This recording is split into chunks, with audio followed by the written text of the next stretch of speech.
Renaissance painting in Venice, in many ways a separate tradition from that of the rest of Italy, in large part begins with the works of the artist Giovanni Bellini.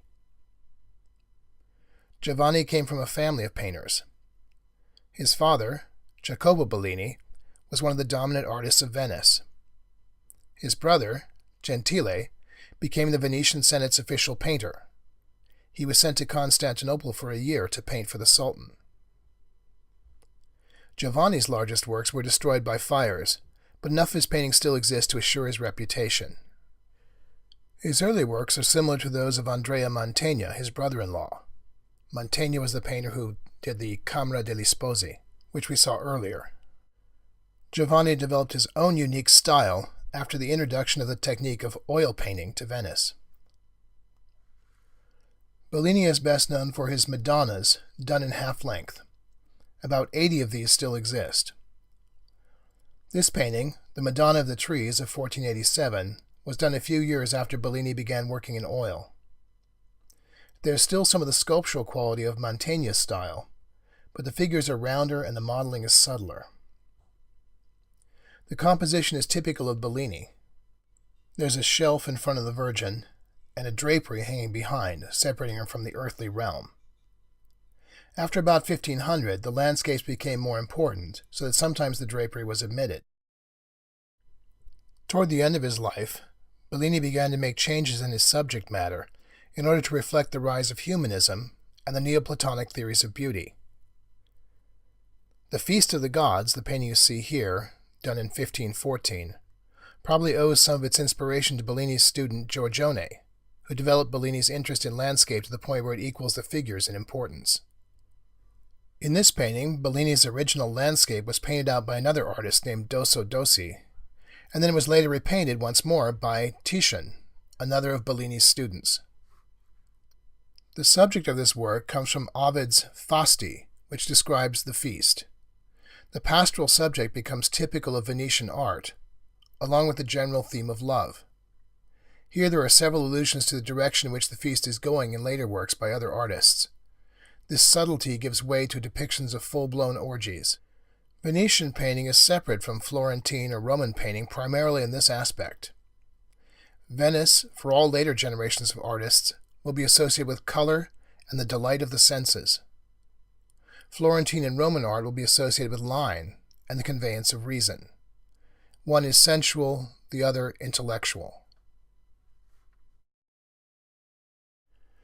Bellini's interest in the landscape was developed by his most famous students. One of these, Giorgione da Castelfranco, is best known for his use of light, which, unlike the light in earlier works of the Florentine school, does not pervade the entire composition, but instead acts to compose the work, sometimes even to break up form. Giorgione is uncharacteristic of the Venetian school in that his color is somewhat restrained, and he often employs browns and grays.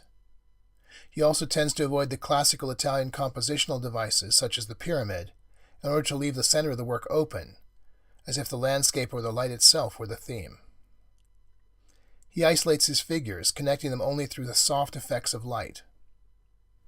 All of these characteristics combine to produce the effect called lyrical or Giorgionesque. Many people have seen connections between this style and music or poetry. There are only a few works that are known to be by Giorgione, since he died at the age of 32. This painting, titled The Pastoral Symphony, is somewhat enigmatic.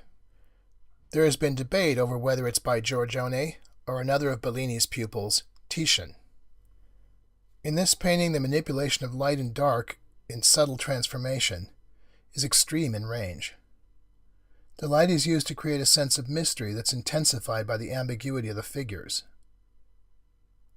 The two nude females accompanying the clothed males are thought to be muses, the personifications of poetic and musical inspiration. The one on the left is pouring water back into a well, suggesting the rippling sounds of a river. The woman on the right has a flute, suggesting the musical sounds of the wind. The spirit of pastoral poetry inhabits the work as a dreamlike tranquility, a sort of Arcadia or lost paradise of the Golden Age.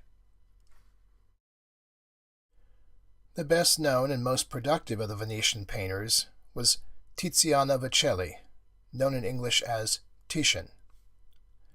Titian was trained by both Bellini and Giorgione, and in many respects his style is so similar to theirs that there are numerous works that are difficult to attribute to one or another with certainty.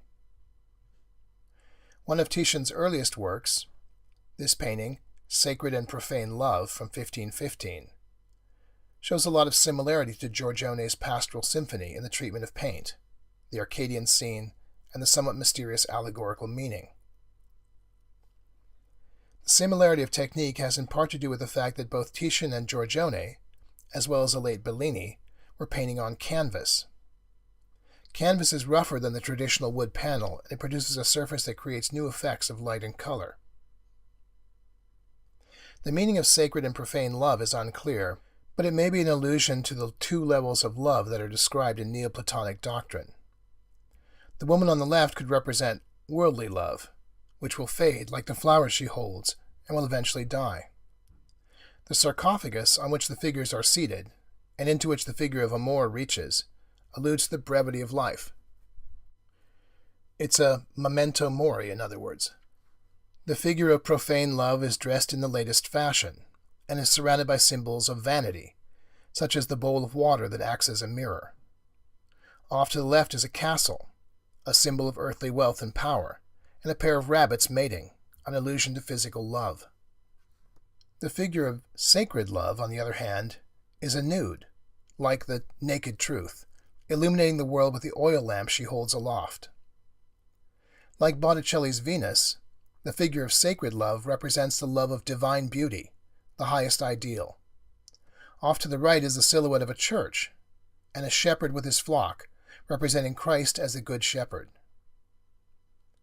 Even in this early work, it's possible to discern the interest in color over line that will characterize Titian's greatest pieces.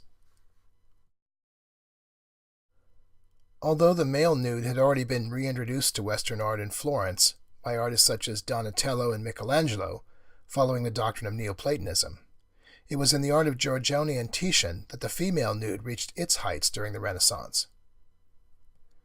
The Venus of Urbino, Titian's painting from 1538, is based upon an earlier composition by Giorgione, and was itself to serve as inspiration for later generations of artists, most notably Manet in the mid-19th century.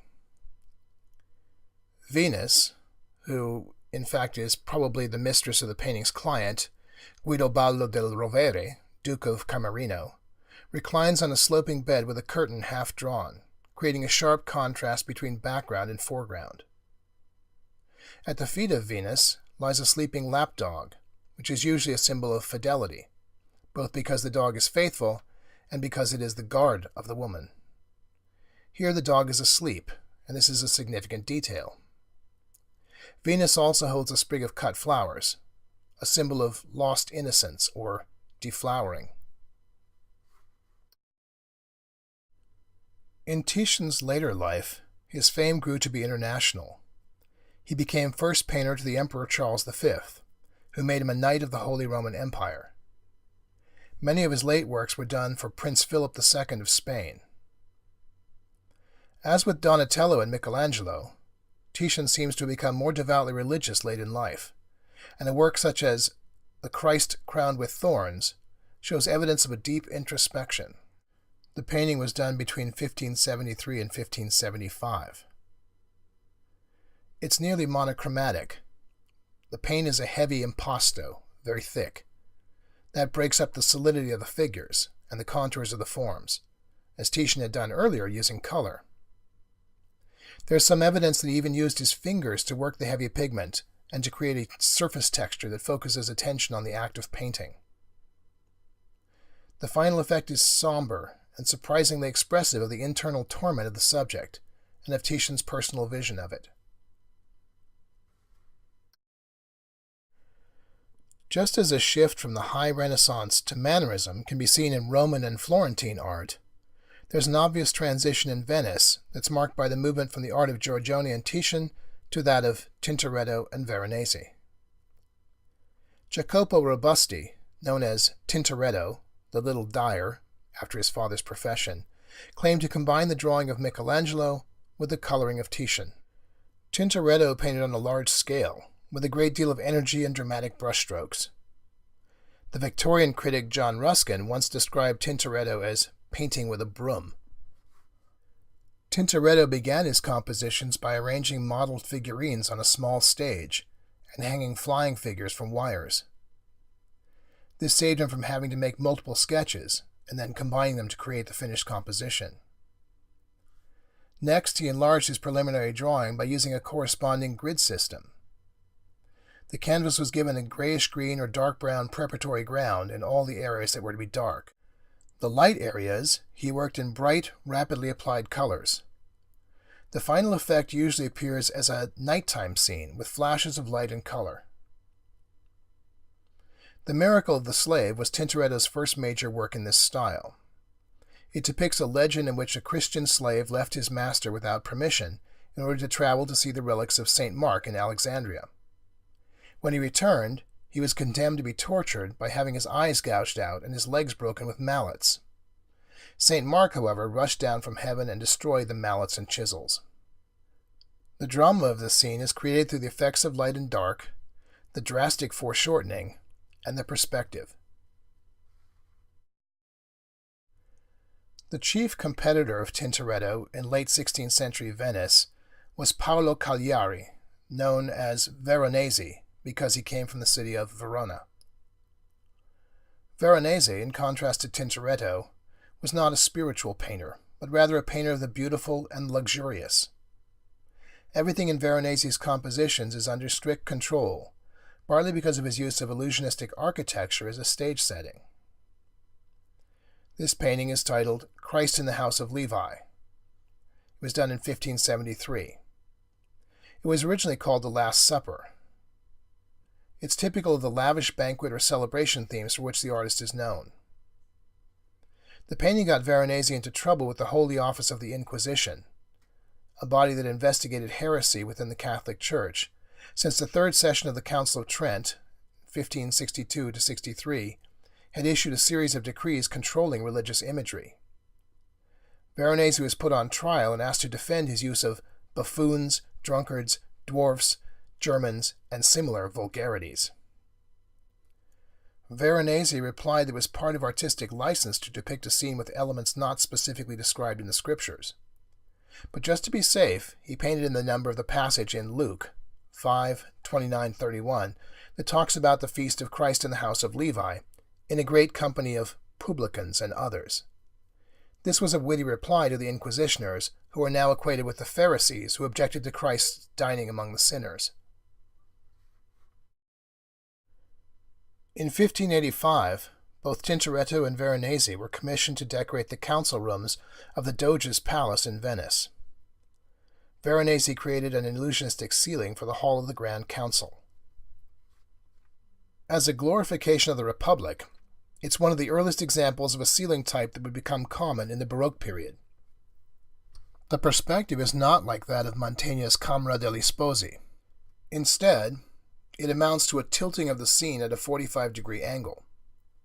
This technique was later employed by Baroque painters. It had the advantage of creating the illusion of looking upward, but also allowing all the allegorical figures to be clearly read.